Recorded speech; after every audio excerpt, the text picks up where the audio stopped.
Comprobación del fenómeno de inducción electromagnética a partir del tubo de Lenz. El objetivo principal es evidenciar el fenómeno de inducción electromagnética por medio de la medición de la velocidad de un imán cayendo por un tubo de metal vertical. La teoría nos dice que la corriente inducida en una bobina es generada por una fuerza electromotriz que aparece cuando varía el flujo magnético que atraviesa dicha bobina. Por otro lado, la dirección vemos que depende de la disminución o el aumento del flujo. Al observar cómo se mueve un imán cerca de una bobina, vemos que cuando acercamos este a la bobina,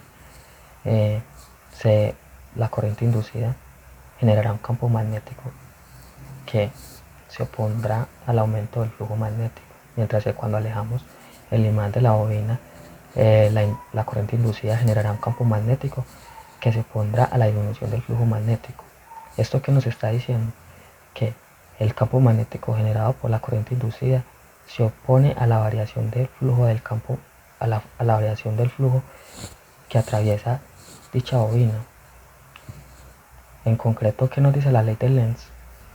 Que al mover un imán cerca de una bobina, la corriente inducida posee una dirección y un sentido tal que ésta se opone al cambio que la produce. Para llevar a cabo este experimento se utilizó un tubo de aluminio de 140 centímetros de largo y 3 centímetros de diámetro interior. Al tubo se le enrollaron un total de 11 bobinas conectadas en serie y separadas 10 centímetros la una de la otra. Las bobinas se realizaron con un alambre de cobre esmaltado de calibre 11 y además los imanes utilizados son imanes de neodimio. Se utilizaron 3 imanes de 2 centímetros de largo y 1.5 centímetros de diámetro. Para la toma de datos se sostiene el tubo de manera vertical y se deja caer a través de él el imán.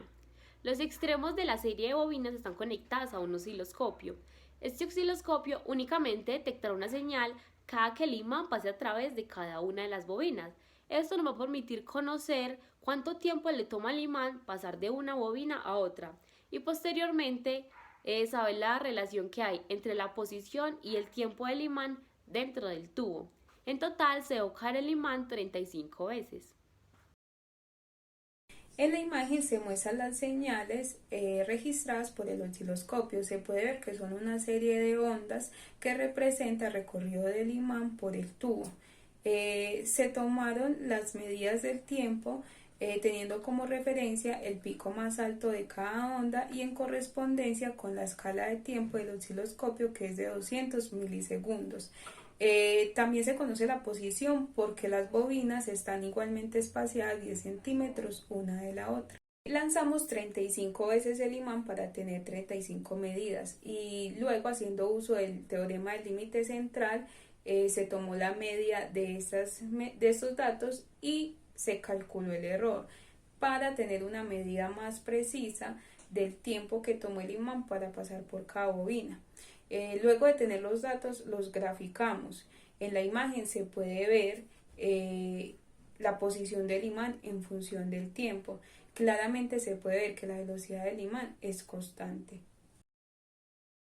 El resultado de las pruebas con el montaje experimental permite ver que el imán alcanza una velocidad constante durante su recorrido por el tubo de aluminio, lo que comprueba la presencia de una fuerza magnética que interactúa con la fuerza magnética del imán.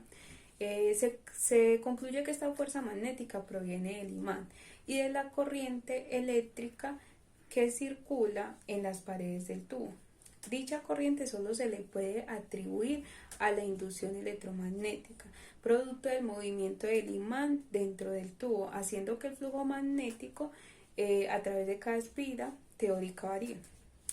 Por otra parte, el análisis con base a los momentos magnéticos permite comprender la dirección de esta fuerza magnética resultante, mediante la ilusión que siempre hemos tenido de la interacción entre los imanes, ya conocida, que es que los polos opuestos se atraen y los iguales se repelen.